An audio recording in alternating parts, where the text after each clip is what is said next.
No tiene sentido que un niño y una niña en la escuela esté 6 horas sentado. El cerebro no aprende de esta manera. El suicidio es la primera causa de muerte en la adolescencia en España. Los chicos y chicas que pasan más de 4 horas al día vinculado a las redes sociales tienen un 50% más de posibilidades de padecer trastornos de ansiedad y de depresión. La actividad física regulada es uno de los mejores elementos para evitar posibles problemas de salud mental en los adolescentes. ¿Qué es lo bueno? Que la actividad física es gratuita, puede ser para todos, es versátil, puede ser adaptada. Si la actividad física fuera una pastilla, se la recetarían a todo el mundo. Investigación Abierta, un videopodcast de la Universidad de Burgos presentado por Samuel Pérez. Hoy estamos con David Ortiguela. Él es catedrático de universidad, dirige el Departamento de Didácticas Específicas en la Universidad de Burgos, también el área de didáctica de la expresión corporal y también el grupo de investigación en enseñanza e investigación en educación física. Es un ponente que, además de formar a otros profesores de educación física, defiende la importancia de este tipo de educación, muchas innovaciones educativas de las que hablaremos a continuación. Además, ha sido el catedrático más joven de la Universidad de Burgos y es el autor, dentro de ResearchGate y dentro de la Universidad de Burgos, más leído de esta institución. Con lo cual tenemos, hola David, aquí a un investigador, profesor, ponente, muy versado. Además escribes incluso en el Diario de Burgos, por ejemplo, tienes una columna ahí, ¿verdad? Uh-huh. Y digamos que tienes un mensaje sobre la educación física. Bueno, tienes muchos mensajes sobre la educación en general y la educación física en particular. Si te tuvieras que dar con uno importante que te encantaría que calara en la sociedad, ¿cuál sería? En primer lugar, gracias por la presentación, Samuel. Para nosotros es un privilegio y un lujo poder difundir y que se divulgue y que llegue y que impacte a la comunidad educativa todas nuestras investigaciones y nuestros proyectos. Y si me tuviera que quedar con una idea es en relación a la educación física, la importancia que tiene que desde los centros educativos se aborde y se entienda la motricidad como elemento de aprendizaje. Hay mucha evidencia al respecto relacionada con la esencia del movimiento y cómo inculcar el movimiento dentro de la escuela, no solo en educación física, sino en el resto de áreas de manera transversal, tiene inmensidad de mejoras a nivel motivacional, a nivel de rendimiento académico, a nivel social, a nivel experiencial. Y esto además es un regalo que les hacemos a los niños y niñas de cara a su promoción adulta, ¿no? ¿Qué papel tiene? Estás diciendo que es fundamental, pero ¿cómo se incorpora, ¿no? Porque en cierto modo es un poco diferente al resto de materias, ¿no? En las que hablabas del movimiento, ¿no? En el resto de materias normalmente, efectivamente, el alumno está parado, quieto, escuchando, quizás haciendo alguna actividad mental, ¿no? O trabajando en algo. ¿Cuál es la diferencia fundamental y dónde está ese aprendizaje o dónde puede estar ese aprendizaje asociado a ese movimiento que comentas? Pues mira, aquí hay muchas cosas y mitos que se debería de romper, como el famoso, por ejemplo, learning by doing, ¿no? Nadie aprende solo por el hecho de que se mueva. La razón es, aprendo porque pienso en aquello que me está demandando la actividad que me ha ofertado el profesor o que estoy llevando a cabo. Y por eso, al final, la motricidad también es tan interesante, ¿no? No tiene sentido que un niño y una niña en la escuela esté 6 horas sentado. El cerebro no aprende de esta manera. La focalización de la atención disminuye cuando no existe un movimiento. El niño, la niña, el adulto necesita actividad.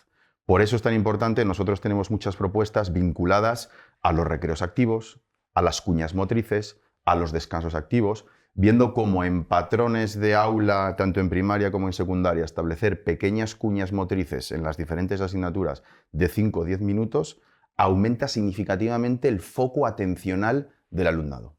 ¿Qué es una cuña motriz? O sea, sería un tiempo en el que... Una cuña motriz es un periodo de break cognitivo en el que se desarrolla una actividad que puede estar más vinculada o menos vinculada con el contenido que se está desarrollando, donde el niño o la niña se mueve para luego volver a su actividad principal. Esa especie de romper con la inercia puramente cognitiva se ha demostrado científicamente que permite volver a la actividad, reengancharse a la actividad con un foco atencional mucho más dirigido.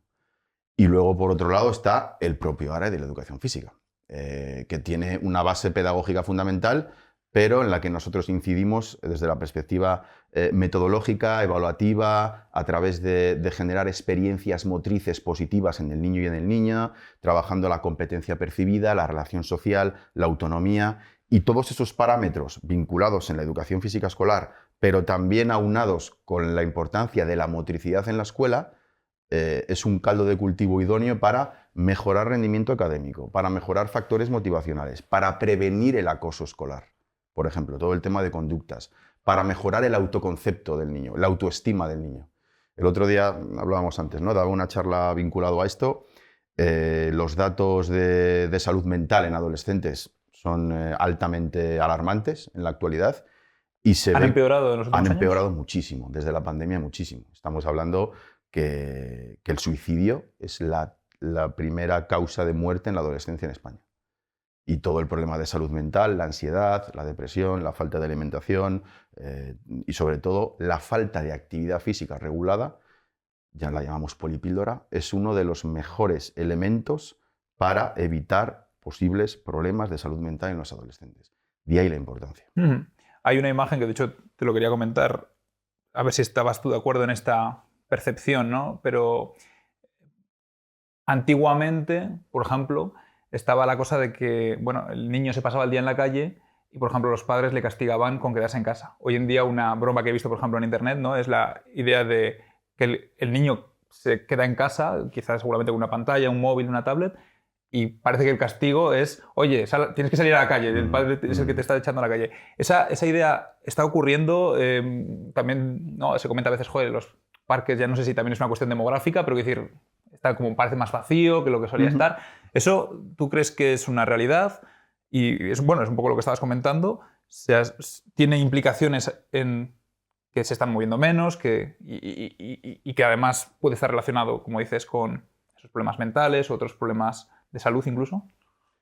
Los datos son muy tozudos y demuestran que solo 1 de cada 4 de nuestros escolares realiza la actividad física regular recomendada, que son 60 minutos de actividad moderada vigorosa al día, ¿no? A lo largo de la semana, teniendo al menos 5 horas.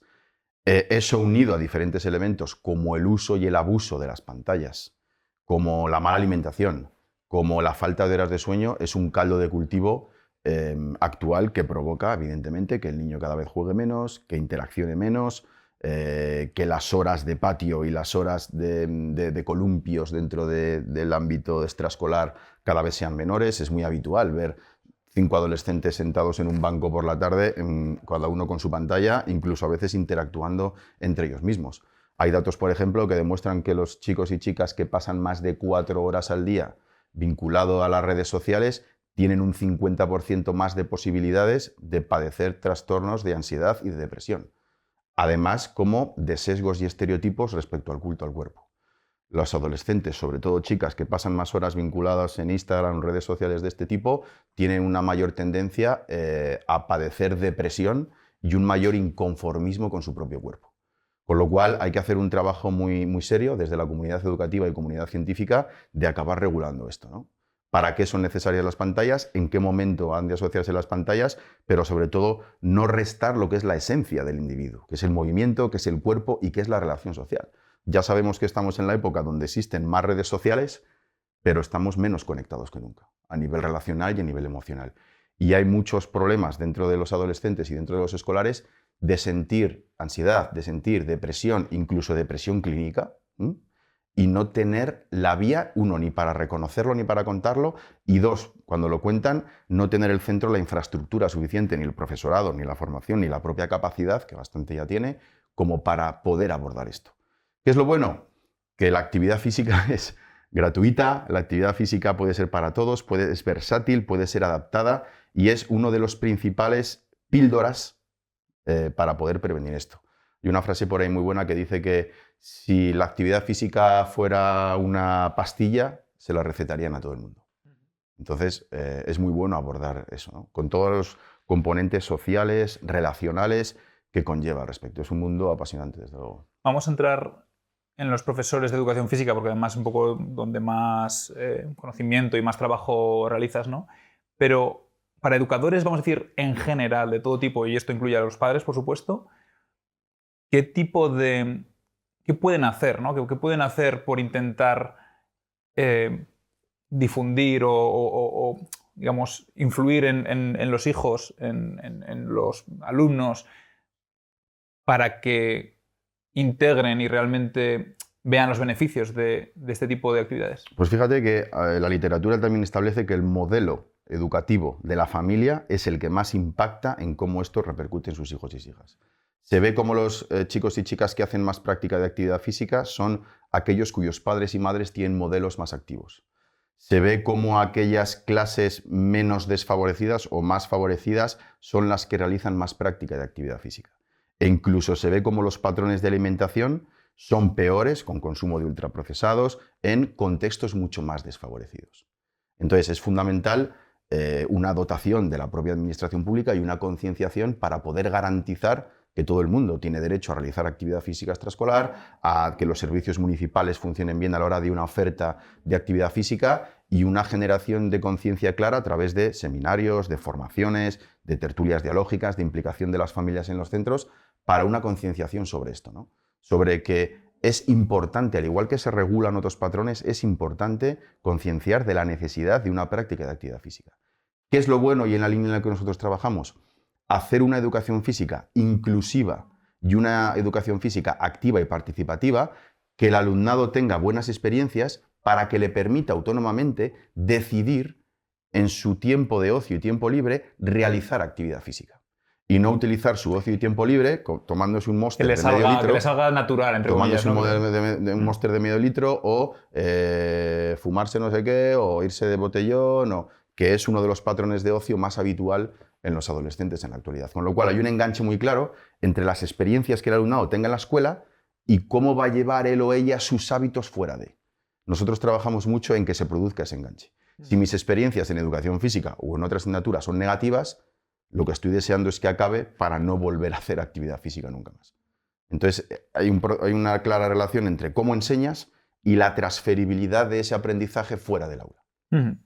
Hablas de experiencias negativas en educación física y creo que en alguna ocasión te he oído hablar pues de esta imagen, ¿no? Que además yo creo que muchos la hemos vivido en clase, de que hay en estas clases a veces se ve que ciertas personas tienen unas aptitudes o una facilidad, ¿no? para el ejercicio, para la educación física, etcétera, o para ciertas labores, ¿no? Ciertas cosas que se piden, ¿no? Por ejemplo, si se practica un deporte, pues hay gente que es especialmente buena o tiene más facilidad, ¿no? Y gente que le cuesta más o tiene quizá un sobrepeso o un problema motriz o simplemente una cuestión incluso mental, ¿no? de bloqueo o de no sentirse a gusto. Yo recuerdo, por ejemplo, también el hecho de que, por ejemplo, en el instituto recuerdo que si la educación física te pillaba a primera hora, al menos en mi instituto no nos duchábamos y, claro, te pasabas el resto de la mañana un poco sudado y aquello, en fin. Entonces, quiero decir, eso que hablas de las malas experiencias, ¿qué se puede hacer, ¿no? para que no haya esas malas experiencias o para que tengas asociadas buenas experiencias a ese tipo de actividad? Es una muy buena cuestión. Fíjate que he de decir que el colectivo de educación física en la actualidad es encomiable en relación a su participación, su promoción. Nosotros, por ejemplo, organizamos un congreso de actividades físicas cooperativas cada año, cada 2 años, en un lugar diferente de España. Este año es en Cádiz. Es del 1 al 5 de julio, con lo cual son vacaciones escolares, y tenemos que cortar la matrícula en 250, porque se pasa de largo. Eso, pensarlo en otro contexto, es realmente complicado y además nadie paga nada a nadie. O sea, es una relación que el profesorado tiene hacia la propia asignatura. Pero ¿qué es lo que pasa? Que hay que entender y hay que romper muchos sesgos y muchos estereotipos. Es que la educación física no es solo deporte. Es que la educación física no es solo condición física.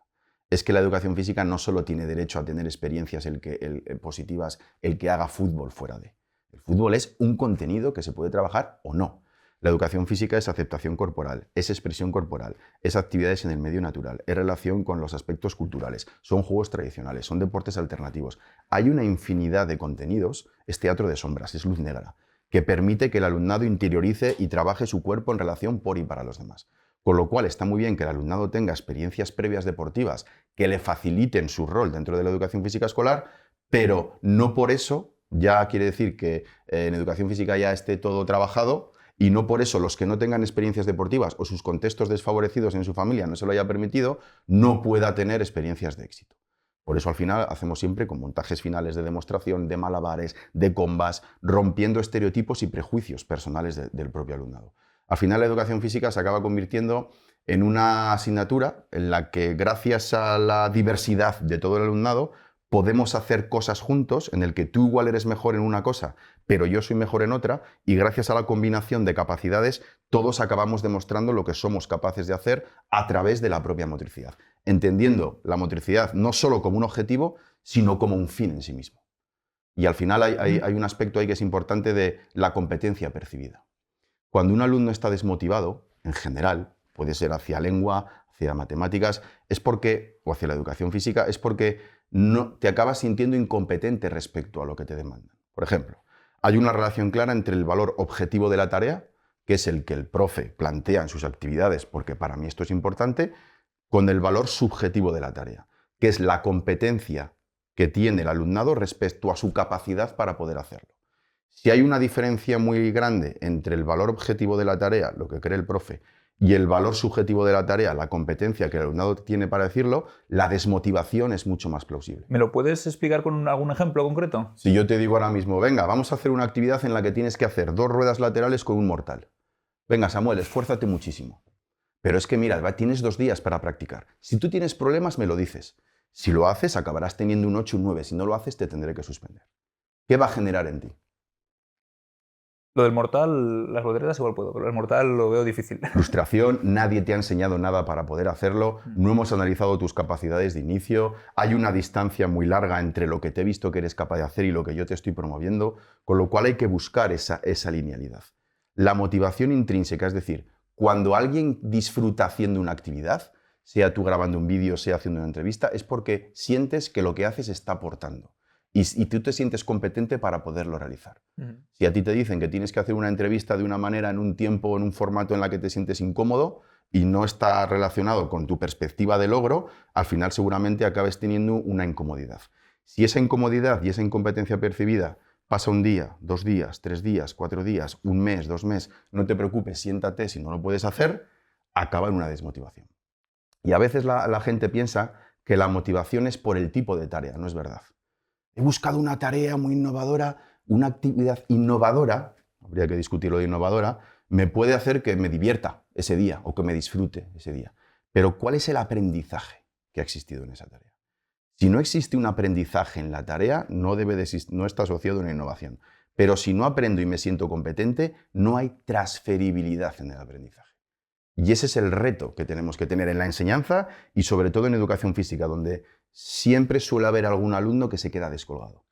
¿Me lo puedes repetir, perdón? Sí. Este Sí. concepto de cuándo hay transferibilidad y cuándo no. Es decir, porque la transferibilidad entiendo que es el hecho de que lo que estás practicando luego pase a integrarse, digamos, o a llevarse a cabo en otros contextos también, ¿no? A tu propia identidad profesional. Vale.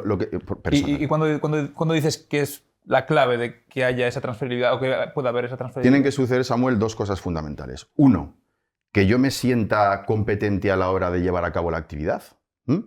Que hay una alineación entre mis capacidades y mi propia competencia. Y lo que, ¿sí? se me demanda, ¿no? Y lo que yo realizo. Y además hay un aspecto fundamental, y es que ese logro individual lo intentes combinar con un logro grupal. Lo puede hacer Fernando, lo puedes hacer tú, lo puedo hacer yo individualmente. Vamos a ver ahora si juntos somos capaces de hacer esa rueda lateral. El mortal tú no, pero el igual sí. Vamos a hacer el giro. Cuando se junta el logro individual con el logro grupal, la sensación de éxito es mucho más potente y la transferibilidad de ese propio aprendizaje es mucho más elevada. Vale. Esto hay una teoría de la autodeterminación, ya hace muchos años, que habla de las necesidades psicológicas básicas del individuo, que están relacionadas con la competencia, con la autonomía, con la relación social y con la innovación. Si esas 4 variables existen, hay mucha más posibilidad de tú como sujeto sentirte motivado para realizar cualquier actividad. De hecho, basta ver cómo ahora con la fiebre del running y demás, cuando la gente queda a correr, muchas veces es por el propio disfrute a correr o por ir en bici, pero por el componente social que también existe. Que después nos pegamos una comilona en no sé dónde. Ese componente social muchas veces ayuda también. Entonces hay que trabajarlo en el aula. El hecho de plantear entonces estas actividades, parte del énfasis es en adaptarlas a quién va dirigida la actividad también, ¿no? Porque es, o sea, en cierto modo, no pedir peras al olmo. Y sobre todo entender el currículum con un carácter flexible, ¿no? Al final, nosotros decimos que el contenido está muy bien, pero no lo es todo. Es lo que hago con el contenido. Hay una literatura muy fuerte en relación a los modelos pedagógicos de enseñanza en educación física, la evaluación formativa y compartida, que son dos de nuestras principales líneas, en las que hay diferentes pautas a nivel de cómo hago los agrupamientos, qué tipo de material utilizo, cómo se genera esa autonomía, qué tiene que demostrar el alumnado. ¿El alumnado se autoevalúa durante el proceso? Individualmente, se autoevalúa como grupo, hace una coevaluación intragrupal dentro de un grupo, le da feedback al otro grupo. Es decir, hay una serie de variables en la enseñanza de educación en general y de la educación física que permiten que durante el proceso se genere un mayor aprendizaje, una mayor cohesión de grupo y una mayor integración entre los diferentes contenidos que quiero trabajar. Y me da igual que sea fútbol, que baloncesto, que senderismo, que expresión corporal, que habilidades gimnásticas. Es tan importante el qué enseño como la manera en la que lo enseño. Entonces, una vez que somos capaces de establecer ese vínculo y ver quién tengo delante en clase, no es lo mismo una clase de 12 que una clase de 24. No es lo mismo tener una discapacidad visual y 2 personas con muchos miedos e inseguridades a las caídas si estamos haciendo judo que no. No es lo mismo tener una serie de perspectivas o de experiencias previas en relación al deporte que no. Entonces, analizando todo eso e integrando estos procesos metodológicos es cuando se genera ese propio éxito. Pero lo bueno es que ese éxito sí está vinculado a la educación física, pero está relacionado con una gran cantidad de variables psicológicas y sociales que te hacen poder enfrentarte a diferentes situaciones de manera más óptima. Una superación de un examen, una realización de una entrevista, tu propia gestión del tiempo para cuando contesto un correo, lo dejo para mañana, gestionar esa vorágine de trabajo. Es decir, deriva también en tu propia autorregulación académica y emocional. La autorregulación académica y emocional, esa parte prefrontal del cerebro vinculada con esos aspectos cognitivos que te permiten favorecer la toma de decisiones, está muy relacionada con el tipo de experiencias que el alumnado tenga en clase.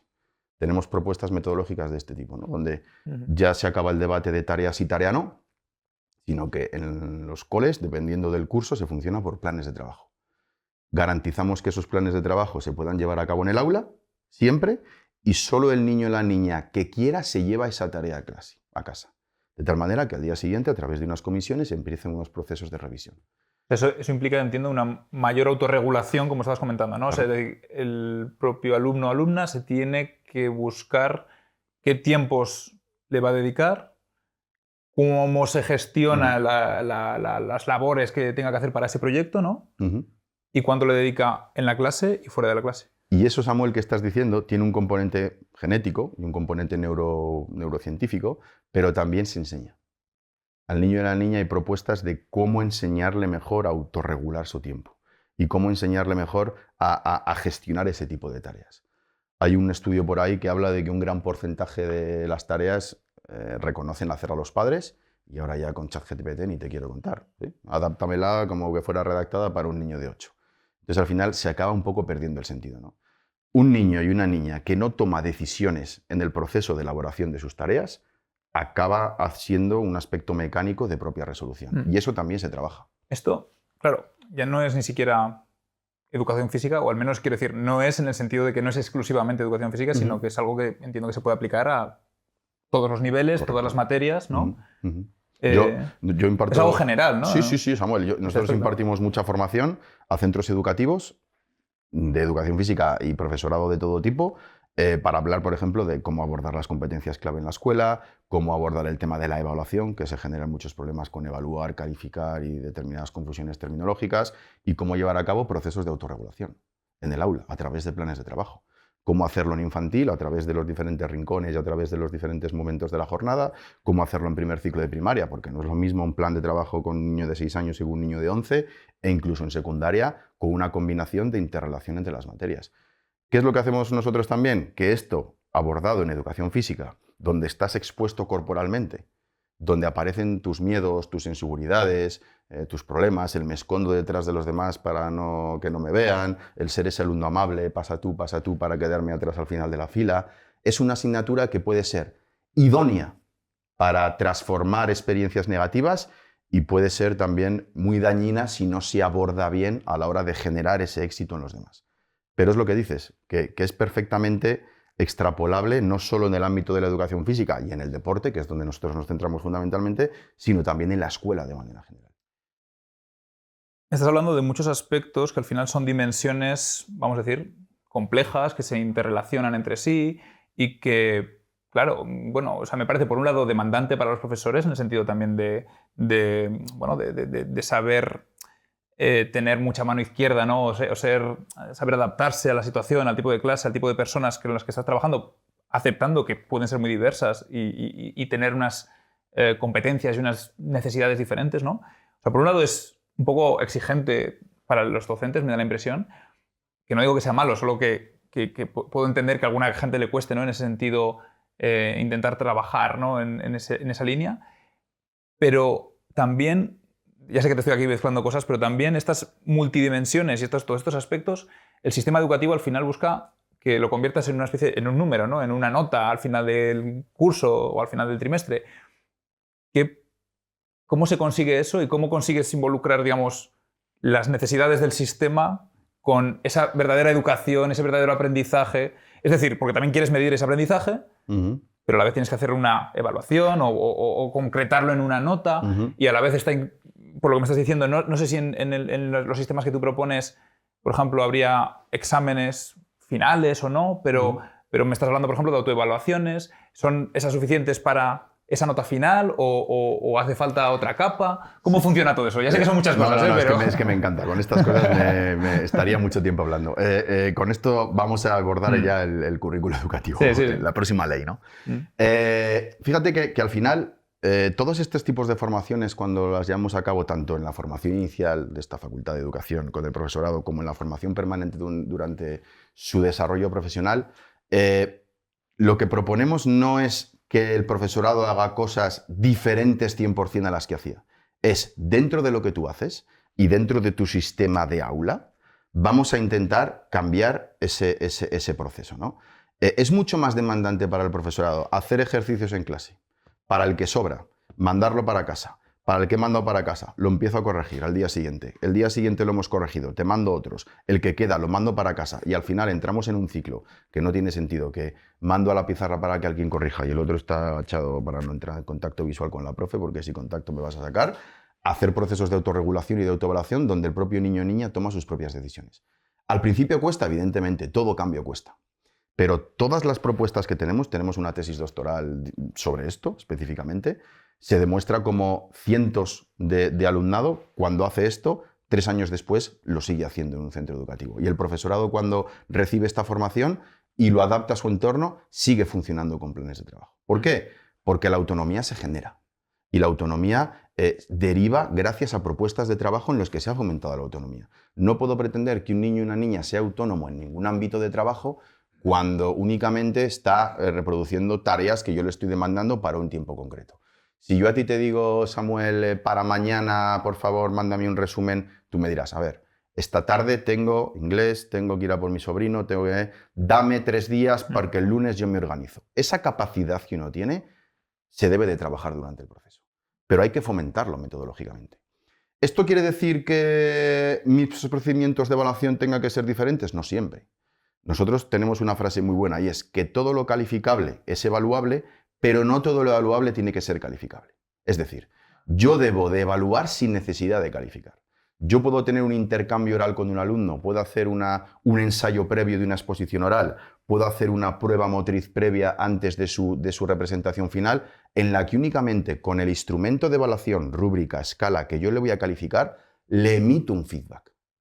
Pero se lo emito yo y se lo emite un compañero, con el fin de que ese feedback y esa retroalimentación, dejándole una semana, lo trabaje con su grupo. Y gracias a ese feedback, el día que tenga que hacer el examen o la prueba final, ahí sí, podremos poner una nota. Pero gracias a esa retroalimentación y feedback que ha asistido extremadamente. Sí, pero le va a ayudar a que esa calificación, no ese número que finalmente fije lo que quiera que se haya evaluado, pero esa evaluación previa va a ayudar a esa calificación, vamos a decir, ¿no? O sea, para que sea en cierto modo, no en frío, sino habiendo podido actuar sobre su propia, ¿no? Sobre sus acciones de cara a esa calificación. Si ahora mismo, Samuel, tuviéramos un observador externo fuera, con una rúbrica en lo que estaría diciendo una vez que acabe la entrevista, bien, pero habéis sido demasiado rápido en este tema. Bien, pero aquí no le estabas mirando, sino que estabas mirando a quien pasaba. Bien, pero es que tus manos se están moviendo tan rápido que la cámara... Y ese tipo de feedback, tú y yo lo trabajamos intencionadamente para una entrevista la semana que viene, es bastante probable que esa entrevista tenga mejor resultado. Entonces, esos procesos han de ser intencionados. ¿Qué es lo que demuestra la literatura? Que ese feedback, hablamos de esa evaluación triádica, es muy interesante que la hagas tú, como participante en este caso en la entrevista, los compañeros que están grabando como observador externo y el profesor que también lo está viendo. Ese triple feedback, evaluación triádica, autoevaluación, coevaluación y heteroevaluación, con la misma rúbrica con la que yo te voy a calificar, me produce dos cosas. Uno, que mejore el producto final, en este caso la entrevista, y dos, y más importante, que aprenda mucho más durante el proceso. Es decir, sabré mejor la próxima vez cómo tengo que hacer una entrevista. Y esos procesos de evaluación formativa, retroalimentación y compartida, implicar al alumnado en sus procesos de evaluación, repercute claramente en el aprendizaje, en la perdurabilidad del aprendizaje y en la interconexión y transferibilidad del aprendizaje con otras variables. Entonces, nosotros trabajamos mucho por instaurar esos procesos dentro del aula. Y el profesorado los acoge bien, ¿eh? Lo que pasa es que muchas veces venimos de un sistema tradicional de evaluación, donde el profesorado llama igual evaluar a calificar. Y son dos procesos antagónicos. No tiene nada que ver calificar con evaluar. Cuando el profesorado empieza a entender esto y trabajamos con seminarios a través del proceso con esto, los resultados cambian. Y el alumnado es verdad que reconoce trabajar más, pero aprender más. Y estos procesos de evaluación se hacen desde infantil. Desde caritas de autocorrección, pulgar hacia arriba, pulgar hacia abajo, y lo podemos aplicar, como lo aplicamos algunos de nosotros en la universidad, con coevaluaciones intragrupales, con reparto de notas. Me has comentado, para el que no esté en el mundo de la educación, quizá la palabra rúbrica puede resultar un poco desconocida. ¿En qué consiste una rúbrica? Pues mira, una rúbrica es un instrumento de evaluación, pero también hay que decir, y me gustaría decir, que la rúbrica no solo es el único instrumento de evaluación, porque todo el mundo a veces habla de la rúbrica. De hecho, ya se ha visto como la rúbrica no es el mejor instrumento para calificar. Sí para evaluar, pero no para dar el salto a la calificación. Una rúbrica es una serie de aspectos a valorar, con una serie de indicadores de logro, que pueden ir del 1 al 4, o que pueden ser no nada, bastante mucho, a partir de ahí para dar un feedback o para calificar. Pero, sin embargo, hay otros instrumentos, listas de cotejo, listas de control, escalas graduadas, escalas de valoración. Si nos ponemos un poco más técnicos, pues, por ejemplo, para calificar en lugar de una rúbrica sería mejor una escala de valoración. ¿Por qué? Porque no le doy el mismo peso a cada aspecto a valorar. Imagínate en la entrevista, la interacción oral vale un 30%, pero el contenido vale un 50%. Yo decido que hay un aspecto que vale más que otro. Y además, el contenido lo diferencio en 5 indicadores de logro y el tema de la exposición oral lo indico en 3. Es decir, ya hay una diferencia entre el peso que le doy a cada aspecto a valorar y el número de indicadores de logro. Esa mayor especificación permite que la calificación sea mucho más objetiva. Nosotros, dentro de la página del grupo Actitudes, tenemos como 200 y pico documentos de descarga gratuita para todo el profesorado, únicamente clicar y descargar, sin código, sin contraseñas ni nada, de instrumentos de aplicación, de rúbricas en infantil, en primaria, en educación física, en matemáticas, diario de aprendizaje, gracias a un grupo, pues eso, internivelar, interdisciplinar que somos, desde infantil hasta la universidad. Y es una página pues con muchas lecturas. En vuestros trabajos tenéis, ya que hablamos de la rúbrica, ciertos, vamos a decir, términos que quizás nos pueden sonar más desconocidos a los que estamos fuera de ese campo de investigación. Quizá sean evidentes, pero por si acaso te voy a pedir unas definiciones breves de algunos que he visto en vuestras investigaciones. Metodologías activas, ¿sí? Que es algo en lo que obviamente trabajas, pero ¿a qué te refieres, por ejemplo, con metodologías activas? Una metodología activa de base, precisamente ahora estuve en una tesis de metodologías activas, es un proceso de enseñanza-aprendizaje en el que el alumnado es el centro fundamental en esa toma de decisiones. Y dentro de esas metodologías activas, que podemos hablar de ABN, de Phil Classroom, genera una autonomía hacia el propio proceso. Precisamente rompe esa idea de yo hago, tú haces, sino que el alumno también puede decidir durante el proceso. Si ese concepto de metodologías activas nos lo llevamos a educación física, que es donde trabajamos, aparecen los modelos pedagógicos de enseñanza.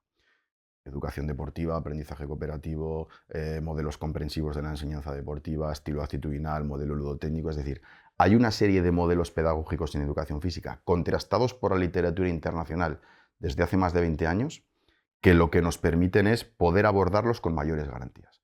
Tiene una serie de características, tiene una serie de elementos que si tú garantizas cómo los ejecuto y la manera que llevo a cabo, genera unas mayores posibilidades de aprendizaje. Aquí sí que me gustaría decir que hay como mucha pirotecnia en este sentido. Un poco de pirotecnia metodológica, ¿no? Basta navegar un poco con las redes sociales, como la cantidad de actividades innovadoras, otras mejor que otras. Aquí somos nosotros muy claros, es decir, lo primero que el docente tiene que llevar a cabo es qué metodología a ti te funciona. ¿Una metodología activa tiene que eliminar una lección magistral? No.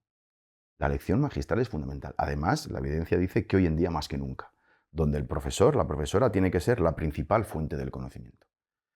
Otra cosa es que el 95% del tiempo de la clase sea yo recitando contenidos, que es algún tipo de educación que nosotros hemos vivenciado. Pero con esa lección magistral, con esas cosas que yo quiero enseñar, ¿qué hago después? El alumnado tiene que elaborar un podcast, tiene que elaborar un aspecto vinculado a un periódico, tiene que grabar un vídeo tutorial sobre cómo realizar un elemento químico o un elemento acrobático. ¿Qué actividad se asocia ¿De qué manera articular ese contenido, ¿no? Lo que tú quieres enseñar con lo que el alumno tiene que ser capaz de hacer? Y con todo ese recorrido, ¿qué tipo de feedback le vas dando para que ese producto final sea aquello que tú pretendías que se realizara? Entonces, es muy importante el que enseñar, pero es muy importante el propio andamiaje que hago durante el proceso. Y eso es uno de los elementos fundamentales de lo que es considerado una metodología activa. Yo te he enseñado ciertas cosas, hemos trabajado ciertas cosas, ahora tú individualmente o con tu grupo, ¿qué eres capaz de hacer? Te he enseñado a hacer diferentes tipos de sombras, de luz negra, diferentes aspectos vinculados a la dramatización. Perfecto. Elaboradme un vídeo tutorial ejemplificando diferentes sombras o diferentes elementos de atletismo, aquí en el polideportivo, en la calle, donde queráis, donde tenéis que hacer el gesto técnico que yo os he explicado, pero además su propia demostración práctica. De tal manera que le damos el instrumento con lo que le damos a calificar ese vídeo tutorial, ellos lo trabajan durante el proceso, les asesoramos para ello y al final acaban haciendo un vídeo tutorial. Eso es un ejemplo, un vídeo tutorial, pero pudiera ser o cualquier otro tipo de procedimiento. Hay muchos. Volviendo un poco a las formas de evaluar, hablabas de tres aspectos, ¿no? Digamos, la clásica, que es el profesor evalúa, la autoevaluación y la evaluación de los compañeros, ¿no? ¿Esos son los tres aspectos, si lo he entendido bien? A ver, por un lado estarían los sistemas de calificación tradicionales, es decir, profesor enseña, hay un examen, tú lo escribes, boli, papel, un tiempo, yo lo corrijo y te llevas una calificación, ya está. Yo te evalúo y yo te califico, mejor dicho, en función de lo que has sido capaz de escribir en una prueba. Y luego, por otro lado, están los sistemas, digamos, alternativos de evaluación formativa y compartida, que no demoniza el examen. El examen puede estar, pero hay más vida a través del examen. De hecho, a nosotros, por ejemplo, no es tan importante el examen como la manera en la que hacer el examen. El examen, por ejemplo, de la asignatura mía aquí en la universidad, lo hacen por grupos, cada grupo tiene que elaborar un mínimo de preguntas y respuestas por cada integrante y luego hay un proceso de revisión entre grupos. El 1 más el 2, el 2 al 3, el 3 al 4, el 4 al 5. Hay una depuración, con esa depuración al final me acaban enviando una batería y con esa batería acabamos haciendo un examen. ¿Qué es lo importante? Que durante la construcción de las preguntas el alumnado está aprendiendo y no te tiene que pegar únicamente el atracón del día final con los contenidos que yo le he colgado en plataforma. Que tendrá que estudiar, por supuesto, pero hay un proceso de elaboración. Entonces, en este sistema de evaluación, digamos, alternativa, habría diferentes niveles, ¿no? Yo acabo poniendo un número, pero hay que implicar al alumnado previamente en su evaluación. Primer nivel, autoevaluación individual. Yo como individuo tengo que saber dónde estoy y a lo que me enfrento. Ahí hay diferentes instrumentos con listas de cotejo muy sencillas para valorar. Si somos un grupo, el segundo nivel es una autoevaluación grupal. ¿De qué manera como grupo estamos trabajando bien en relación a lo que nos está pidiendo en este caso David? El tercer nivel es la coevaluación intragrupal. Aquí somos 4, tú te valoras a ti, pero me valoras a mí, a él y a él. Yo me valoro a mí y valoro a ti, a él y a él. Para eso hay que tener un diario con una serie de ítems y demás. Y el cuarto nivel sería la coevaluación inter. Un grupo le da feedback a otro grupo. ¿Qué es lo importante? Que estos feedback estén regulados con el propio instrumento, rúbrica, escala, con la que yo voy a calificar. De tal manera que durante el proceso estamos utilizando el instrumento para evaluar y como consecuencia aprender. Evaluar es un sinónimo de aprender, o así deberíamos de abordarlo. Y esto, vinculado a educación física y al deporte y a la motricidad, pues tiene muchos más matices. Al decir que es un sinónimo de aprender, ¿te refieres a que incluso al evaluar tú también estás aprendiendo? O sea, no solo al ser evaluado. También. Correcto, es una muy buena apreciación. Yo aprendo cuando me dan feedback en evaluación formativa, pero aprendo también a un nivel metacognitivo superior en la manera de evaluar. ¿Y a qué edades estamos hablando de introducir este tipo de prácticas? El currículo dice claramente, las prácticas de autoevaluación se hacen constantemente en infantil, desde cuando le dices al niño qué has hecho este fin de semana, ¿sí? Y el lunes tiene que hablar, pues estuve en este sitio, tienes que decirme dónde estás, con quién estuviste y cómo te sentiste. Hay un proceso de autoevaluación y la coevaluación perfectamente se puede aplicar ya a partir de primero de primaria, incluso en 5 años. ¿Qué es lo que pasa? Que en función aumente el contenido, la exigencia y lo que tú le estás planteando, tanto el instrumento como el incidir en determinadas pautas cambian. Puede aumentar la complejidad, ¿no? Nosotros tenemos alumnos en sexto de primaria que hacen unas exposiciones orales mejor que algunos en la universidad. ¿Pero por qué? Porque en el centro educativo ha habido un tratamiento homogéneo desde primero de primaria. Trabajan con instrumentos donde se les da peso a qué hago con las manos. Se les da peso a quién miro cuando hablo. Se les da peso a cómo elevo la voz cuando quiero dar un dato. Cuando quiero llamar la atención del que tengo delante, de repente decelero un poco el ritmo. Y esas cosas las interiorizan. Y cuando un niño o una niña está haciendo una exposición y su compañero de coevaluación le está viendo, le dice: muy bien, pero no me has mirado. Muy bien, pero has estado 2 minutos con las manos en los bolsos. Muy bien, pero... Y eso permite aprender. Los niños pasan de una fase en la que tú no me digas nada, que me lo diga el profe, que es el que sabe, a decir, dime alguna cosa más para poder mejorar. Y eso pasa con 7 años, eso pasa con 8 años. Bueno, eso me parece muy curioso y precisamente, claro, yo cuando hablas, por ejemplo, de autoevaluación o de esas coevaluaciones entre diferentes alumnados, ¿no? Siempre tengo ahí un temor, ¿no? Que, bueno, es pensar, por ejemplo, ¿no? Es decir, cuando hay un juego, ¿no? Y hay vamos a decir, hay una... Si me explico, o sea, si hay algo que pueda aprovecharme del sistema, hay alguien que seguramente va a intentar aprovechar ese sistema. Y no solo eso, sino que también hay dinámicas de grupo en las que, bueno, como tú has dicho, puede producirse, bueno, sabemos que los acosos están a la orden del día o, en fin, ciertas dinámicas en las que hay, pues bueno, una serie de problemas o pueden surgir tensiones entre los diferentes alumnos y alumnas, ¿no? Quiero decir, ¿es posible o cómo lo planteáis de cara a que, por ejemplo, una autoevaluación sea, no sé cómo decir, real y no, pues por ejemplo, si alguien quiere como presumir, por ejemplo, ¿no? Sí, o engañar. Engañar, exactamente. Sí. Me estoy refiriendo un poco a esto. Sí. Si alguien dice, pues bueno, yo no lo que voy a hacer es... Recuerdo, me estoy acordando ahora, por ejemplo, de una cosa, no es exactamente una autoevaluación, aunque bueno, igual sí, que un profesor de plástica en el instituto nos pidió que hiciéramos como autorretratos. Y entonces cada uno se hizo de una manera y recuerdo pues, que, por ejemplo, había un chaval que se había hecho súper cachas, tal. Era un chico pues normal y yo qué sé, pero estaba en su autorretrato súper cachas. Otro se había hecho gordo cuando tampoco era gordo. Entonces había una serie de cosas que salían. Su autopercepción. Claro, también de autopercepción, etc. Pero bueno, me refiero a eso, el tema de la autoevaluación. Y luego, por otro lado, lo de las coevaluaciones. Joder, si yo igual hay alguien que me cae mal en ese grupo o me ha hecho no sé qué y ahora le quiero fastidiar y quiero intentar que el profesor le ponga mala nota, ¿qué pasa con esas dinámicas? Fíjate, Samuel, que es muy interesante lo que dices y eso también lo tenemos muy estudiado. Es muy diferente una autoevaluación que una autocalificación. Es muy diferente una coevaluación que una cocalificación. De hecho, puede ser incluso un aspecto pernicioso. La literatura dice que el alumnado le gusta dar feedback a su compañero para saber lo que tiene que mejorar, pero no le gusta dar feedback a un compañero sabiendo que lo que le diga va a repercutir en su nota. Con lo cual, tú te autoevalúas con el instrumento. Tú le das feedback a un compañero para que mejore, pero la calificación la pongo yo. Yo califico lo que vale tu trabajo al final. Yo califico lo que vale tu podcast, lo que vale tu memoria, lo que vale tu informe, lo que vale tu dibujo, lo que vale tu retrato. Otra cosa es que durante el proceso la autoevaluación y la coevaluación sirva para obtener una retroalimentación que te permita mejorar. Por eso yo te doy el feedback y te doy el tiempo. Tu decisión es si quieres mejorar o no. Yo te enseño a cocinar y yo te doy las herramientas. Si tú no quieres cocinar, es tu problema y tienes tus consecuencias. Y eso es algo que también hay que entender. Por ejemplo, en el aprendizaje cooperativo, que tiene 5 elementos, uno fundamental y el más importante es la responsabilidad individual. Si tú no haces lo que tienes que hacer de tu parte, no solo te ves perjudicado tú, sino que está perjudicado todo el grupo. Por ejemplo, lo que hacemos en el grupo con la coevaluación intergrupal, si tú a tu amigo o amiga le quieres poner más, que nosotros no hacemos mucho de 1 al 5, hacemos de la A a la D, ¿sí? Va a repercutir negativamente al grupo. ¿Por qué? Porque la calificación del producto la voy a poner yo. Vosotros lo que estáis haciendo es un seguimiento de diario, lo que hago yo aquí en la universidad desde hace 12 años, ¿no? Van haciendo un diario de seguimiento donde semanalmente registran su trabajo de horas, tienen un diario y además cada mes hay una coevaluación intergrupal.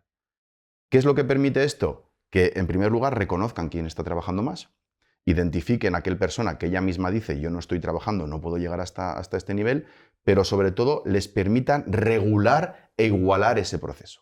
Porque muchas veces no son conscientes y acaba derivando en una disputa estúpida. Es que yo no pude, es que tú trabajas, es que... Bueno, vamos a regular lo que hacemos, vamos a ver cómo lo hacemos y al final yo lo que hago es un reparto de notas final. 0 problemas. ¿Por qué? Porque hay mucha evidencia durante el proceso para ver lo que han trabajado. Cuando se reúnen hay un acta, quién ha venido, quién no ha venido y además es muy legítimo decir, yo sé que no he trabajado como tú, Samuel, si alguien tiene un 9 eres tú.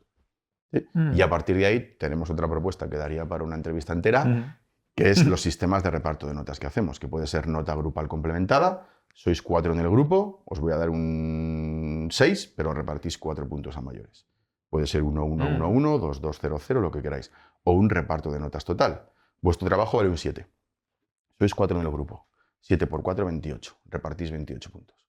Claro, si alguien tiene un 10, decidís tener un 10, alguien tiene que tener un 4. Pero esos procesos se hacen solamente al final, si quieres, cuando ha habido mucha coevaluación intragrupal durante el proceso. Y eso es lo que trabajamos con, claro, entiendo los que chicos y las chicas. Cuando dices que ha tenido que haber mucha evaluación intragrupal, tiene que haber una evidencia de que efectivamente lo están llevando a cabo correctamente. Semanal. ¿No? Porque también entiendo... Claro, a mí lo que me preocupaba, que por eso te lo planteaba, es, por ejemplo, en este último caso que has comentado, ¿no? Una opción que me parece interesante a nivel como propuesta, ¿no? Lo de, tienes 28 puntos y los repartís entre vosotros. Pero claro, de nuevo, me voy a las dinámicas y a las...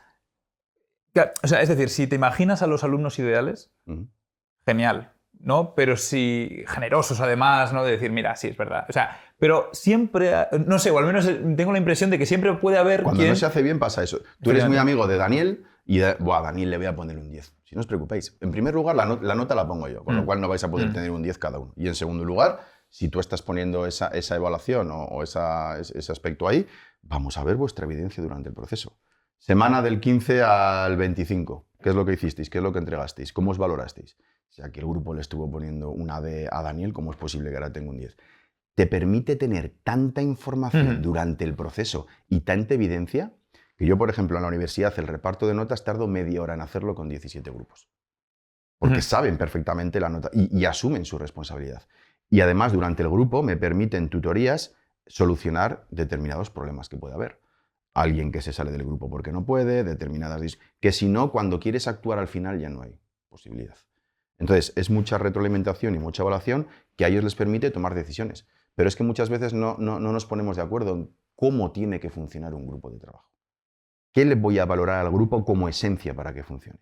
Cuando asiste puntualmente a las reuniones, su participación en el trabajo, si trae ideas buenas dentro del grupo, si cumple con su parte de responsabilidad. Y eso es una parte interna que ellos tienen que gestionar en la universidad, sobre todo porque son adultos.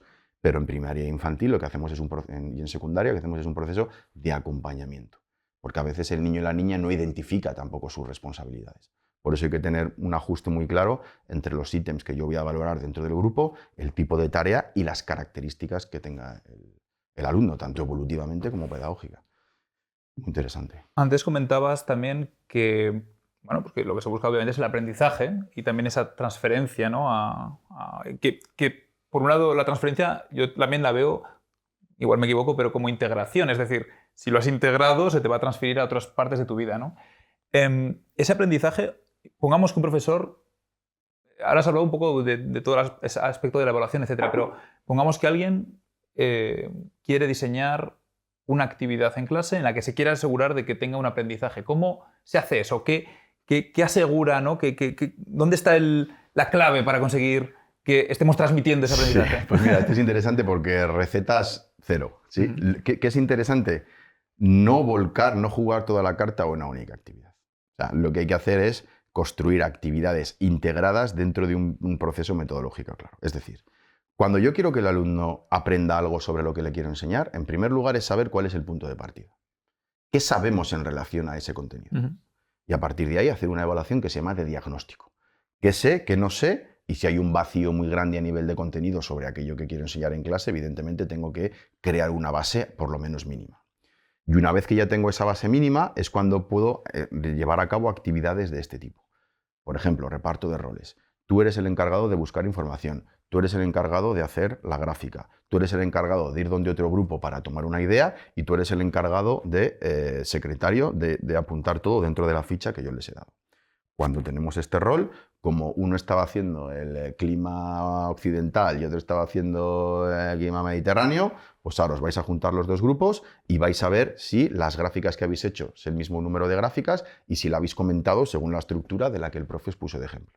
Cuando veáis esto es así o si no, volvéis a vuestro... Es decir, voy haciendo un planteamiento de actividades durante el proceso en la que ellos tengan que tomar decisiones en relación a sus roles, en las que yo les guío también para que se comuniquen con otros grupos, con el fin de que con lo que saben y con lo que quiero que sepan, diseño un proceso de actividades como el que te he dicho y un producto final que permita conectar. Asegurar que sea... ¿Cuál es el mejor? ¿Tienen que hacer una exposición oral?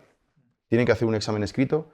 ¿Tienen que hacer un mural porque quiero que manipulen? No hay una sola respuesta, ¿no? Tengo que hacer un podcast, tengo que hacer un Padlet en internet a través de un mural interactivo. ¿Qué es lo que tengo que hacer? Y en función de lo que yo quiero que enseñen, de la base que tienen, de la clase que tengo y del producto evaluable que yo voy a pedir, configuro una serie de actividades para conseguir eso.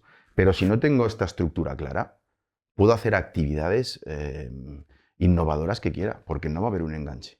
Hay por ahí una imagen muy buena, ¿no? Que le dice una niña muy emocionada, ¿no? a su madre que han estado trabajando con líquidos de 3 colores.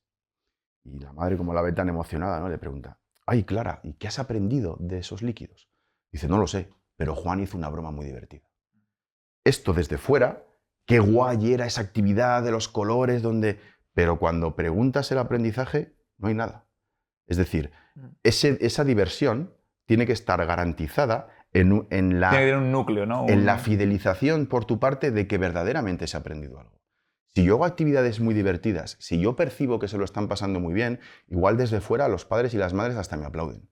Pero si 10 días después les hago unas preguntas, les hago un examen y no han aprendido mucho más de aquello que sabían, mi proceso ha sido inerte. Les he entretenido, no he enseñado. Sí. Por eso a veces, ¿no? Quiero enseñar, por ejemplo, cuáles son los patrones motores o los diferentes deportes alternativos. Pero digo, lo tenéis que hacer en un Canva, en un Prezi, y resulta que al final el alumnado está más pendiente del tipo de formato de la presentación que del propio contenido. Y cuando le pregunto sobre los deportes alternativos, pues es que no sabéis nada. Claro, cuando analizas dices, es que he estado la mayor parte del tiempo preocupado por el formato de la propia presentación. Entonces hay que regular y calibrar muy bien dónde quieres que el alumnado ponga sus esfuerzos. Yo entiendo que incluso en una actividad entretenida y puramente divertida se pueden sacar aprendizajes, pero que claro, la cuestión está en que tú como docente tienes que poner el énfasis en que haya un aprendizaje concreto asegurado, vamos a decir, ¿no? Por eso, Samuel, hay que hacer un andamiaje muy claro. Si en ese momento que está muy bien, que el juego es un elemento fundamental de aprendizaje, pero también hay que regularlo. Si yo antes de irse a casa les hago 3 preguntas claves sobre qué pasaba con esos de los 3 colores y además les digo, pensad por los colores porque al día siguiente vamos a hacer una... Ya garantizo 2 cosas. 1, cerrar la clase con una reflexión sobre lo que he hecho y al día siguiente enlazar con otra actividad que permite profundizar. Si eso no lo hago y cuando acabe la actividad me ha pedido el tiempo, venga, va, recoge rápido y nos vamos, pues evidentemente no va a generar un reposo. Porque al final, o sea, todos los procesos, digamos, cognitivos, la memoria es una red semántica, no son cajones. Lo que hacemos para aprender es interconectar lo que me están enseñando con aquello que ya sé. Cuantas más redes haga, más posible va a ser que ese aprendizaje sea perdurable. Entonces, hay una clara relación entre tu memoria que tengas a largo plazo y tu memoria de trabajo. Cuanto más seas capaz de conectar lo que te exige la tarea en ese momento con esa memoria a largo plazo que tienes, es fundamental. Y para eso hay 3 técnicas muy claras, que es la práctica evocada, la práctica interrelacionada y la práctica conectada. Es decir, tengo que evocar el conocimiento. Por ejemplo, cuanto más hagas el esfuerzo, Samuel, en recordar algo sin mirar la solución, todo ese esfuerzo que haces es, cuando tienes la solución, es proporcional a la perdurabilidad de ese aprendizaje. Ahora mismo tienes una pregunta que hacerme que no te acuerdas. Tienes 2 opciones. Recodificar, me voy y la leo, ya está. Lo salvas, pero no. O estar pensando, ahora no, porque estamos grabando, pero estar pensando... Lo estoy haciendo. Me saldrá. Ese esfuerzo es proporcional a la perdurabilidad de aprendizaje cuando lo tengas. Y esto es una forma para enseñar a los estudiantes a estudiar. Normalmente estudio tema 1. Cuando estudio tema 1, recodifico, subrayo, me voy al 1. Hasta que no tengo el 1, voy al 2. Cuando voy al 4, ya me he olvidado del 1. ¿Qué es lo que dice la literatura? Que cuando tú piensas, te vas a nadar y estás pensando. Te vas al coche y estás pensando. Cuando tú evocas, sea un compañero o sea a ti mismo, de manera espaciada en el tiempo, hay mucha más perdurabilidad de que ese aprendizaje tenga reposo. Tenga pozo, ¿no? Hay muchos estudios, por ejemplo, le doy un texto a 100 alumnos de grupo A y el mismo texto a 100 alumnos de grupo B. El del grupo A lo lee y el del grupo B lo lee. El del grupo A lo vuelve a leer y el del grupo B, con lo que leyó la primera vez, se lo cuento al de al lado. Respuestas. No hay diferencias significativas entre el grupo A y el grupo B. Pasan 10 días, no se ha trabajado el tema. Te vuelvo a poner el mismo texto. ¿Qué pasa? Aquellos que narraron, que evocaron, que relacionaron lo que leyeron con lo que sabían, tienen una mayor perdurabilidad del aprendizaje. ¿Qué quiere decir esto? Que el aprendizaje memorístico es perfectamente válido y lícito para el examen del día siguiente, pero no para que yo... De hecho, para que perdure. Tenemos estudios muy buenos con ingenierías y tal, de expedientes de 9, donde haciendo exámenes que hicieron... ¿sí? O sea, que esa perdurabilidad se trabaja, por eso tiene que ser muy interconectada. Y en la escuela, se habla mucho ahora del trabajo de ámbitos, ¿no? Hay diferentes ámbitos que se pueden trabajar a través de contenidos comunes, no específicos puramente de una asignatura. Y ahí también la motricidad tiene mucho que decir. Claro. Otro aspecto que quiero hablar es, hemos hablado antes de el deporte, ¿no? Y esa competitividad que también existe tanto en el deporte como en sacar X nota, o sea, puede pasar en cualquier asignatura también. Pero es verdad que claro, los deportes, por ejemplo, tienen un aspecto competitivo muy importante, muy alto, y a la vez, sobre todo los de equipo, ¿no? Pero también un aspecto colaborativo. Tú has hecho mucho énfasis en cómo esas colaboraciones, esos trabajos en equipo están interconectados con el trabajo individual también, pero en cuanto a la relación entre competir y cooperar, es decir, ¿el esfuerzo tiene que ser solo en el aspecto cooperativo porque la competición ya está integrada, vamos a decir, o sale más natural al alumnado? ¿O no? ¿O son cosas que hay que...? ¿Cómo se trabaja esas dos tensiones? Sí, mira, por no ponerme tampoco muy técnico, a ver, en principio el deporte en sí mismo no es cooperativo, es colaborativo. Yo puedo hacer actividades cooperativas de enseñanza del deporte, pero el deporte en sí no es cooperativo. ¿Por qué? Porque en la cooperación o todos conseguimos o no consigue ninguno. Con lo cual yo puedo hacer una actividad en la que tengo que lanzar la canasta, en un aro vale 1, en otro aro vale 2, en otro aro vale 3, y yo le digo al grupo, tenéis que meter 50 puntos en un minuto. Pero puede ser que el de 3 meta el solo los puntos. Pero les digo, ahora 60 puntos y todo el mundo ha tenido que meter una canasta, desde un aro. Ya cambia. Ahora tenéis 2 minutos y tenéis que ser 100 puntos, pero todos habéis que tenido que meter una canasta desde cada uno de los aros. Voy transformando la actividad en cooperación para que no haya prescindibles, para que todo el mundo participe. Es una actividad cooperativa. El deporte en sí mismo, habría que ver si es formativo, si es competitivo, pero bueno, el deporte en sí mismo, un deporte colectivo, es colaborativo. Tú con tu equipo A colaboras para ganar al equipo B, y eso es muy lícito. Lo que hay que enseñar es que la competición nunca sea desmedida. Y hay muchos condicionantes. Yo tengo que atender a la heterogeneidad del grupo. Evidentemente, si pongo el equipo A, que muy buenos y buenas, con un equipo B, pues evidentemente si yo gano 15-0, no me divierto ni aprendo ni el que mete 15 ni el que tiene 0. Con lo cual, hay un Ni planteamiento... siquiera es interesante para ninguno de ellos. Para nadie, porque no aprendo nadie. Entonces hay un planteamiento en la enseñanza deportiva desde cómo hago los grupos, desde rol de preparador físico, rol de entrenador, rol de análisis de los partidos, rol de afiliación, rol de pretemporada, rol de temporada, rol de festividad final. O sea, una serie de propuesta metodológica que hacemos en el centro para que además se practique en los recreos y se practique fuera de la escuela, en la cual si yo gano, si yo pierdo, mi compañero, mi otro grupo que está fuera, me analiza cuáles han sido los aspectos a mejorar y vemos cómo la siguiente vez puedo detectar tus fallos para yo intentar poder ganar. Te doy la mano, me voy, aprendo y ya está. Es decir, la competición debe de formar parte del proceso de enseñanza. Y por eso también debemos transformar muchas veces los contextos sociales. Si estamos diciendo eso al niño y la niña, estamos trabajando eso en la escuela y el domingo cuando va a jugar al fútbol está su padre o su madre vociferando a un árbitro, una árbitra que tiene 14 años, pues evidentemente el mensaje que estamos lanzando no es el idóneo a nivel social. Y esto todavía se sigue viendo. Incluso peleas de padres con árbitro en benjamines. Entonces, bueno, tenemos que alinear muy bien también las expectativas dentro de lo que se genera en la escuela con lo que se genera en la sociedad. Muchas veces son los niños y niñas los que dicen, papá, vale, tengo un entrenador, tengo un árbitro, vale. Si quieres en casa, hablamos, pero ahora, vale. Entonces, también hay una plataforma muy clara de promoción entre lo que sucede en clase y la conexión de las familias a nivel deportivo, en este caso. Obviamente, la educación física, la educación en general, pero la física en particular, es parte de tu carrera. Pero yo me estaba preguntando ahora, viéndote toda esta pasión que tienes por este tema, ¿cómo te influyó o cómo recuerdas tú la educación física en tu infancia, cuando eras pequeño? ¿Cómo fue para ti? ¿Y en qué momento salió todo este entusiasmo por el...? Pues mira, a mí siempre se me ha dado muy bien, yo disfrutaba, pero claro, desde la perspectiva de niño y de niña. A mí se me da bien, si a mí me calificas por lo que lanzo el balón, pues yo lo lanzaba muy lejos. Si a mí me calificas por el número de abdominales, pues yo ahora visto desde atrás digo, joder, es que en algunos casos nadie me enseñó nada al respecto. Era yo porque lo hacía deporte, hacía tal.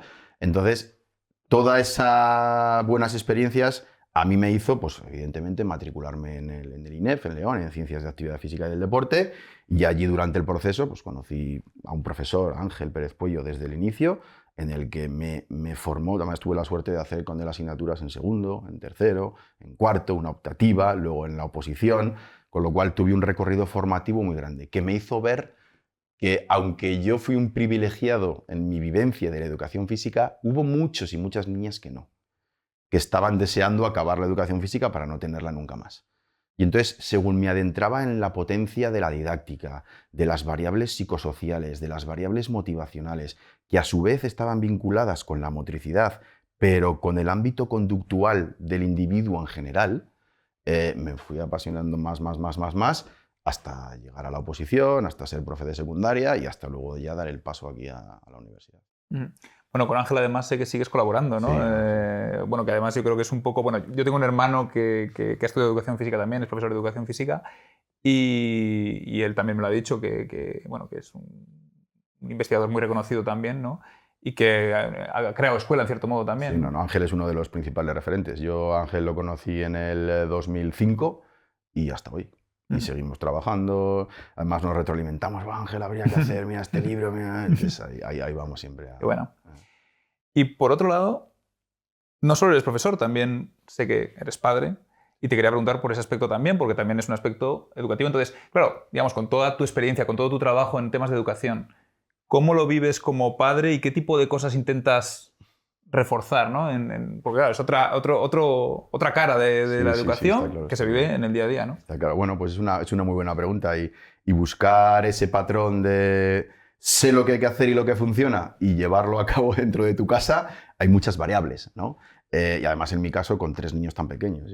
Mi hijo mayor tiene 5, la mediana tiene 3 y la pequeña tiene 1, con lo cual es un cóctel ahí de intensidad máximo, en muchos momentos difícil de regular, pero hay que tener unos principios sobre todo básicos de respeto, básicos de colaboración, la típica lucha con los juguetes, si haces tienes que recoger, ayuda cuando no puedas y sobre todo rutinas y pautas.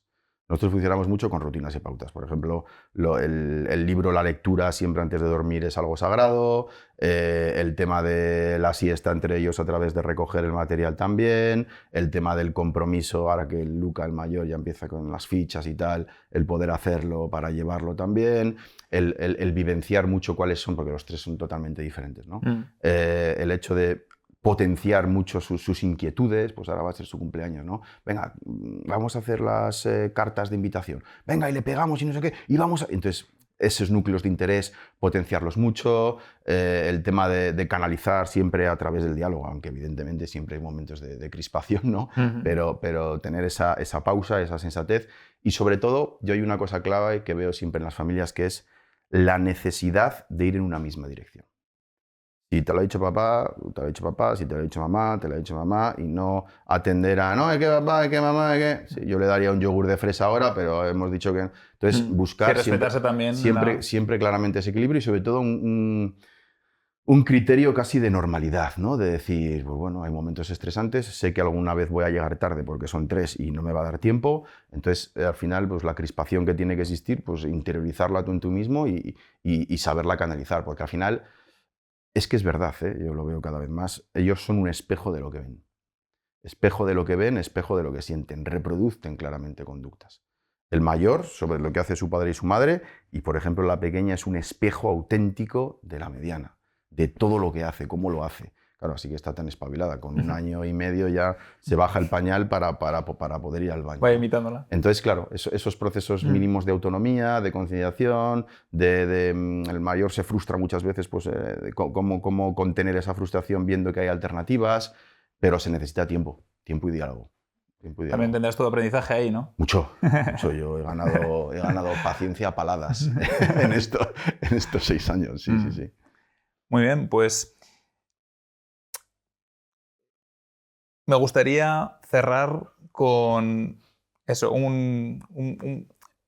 hemos abierto con un mensaje a la sociedad y me gustaría, pues eso, yo también te he dicho a veces unas ciertas pegas o ciertas cosas a las propuestas que decías más que pegas como, no decir, oye, pero ¿cómo os enfrentáis a esto o esto que puede surgir?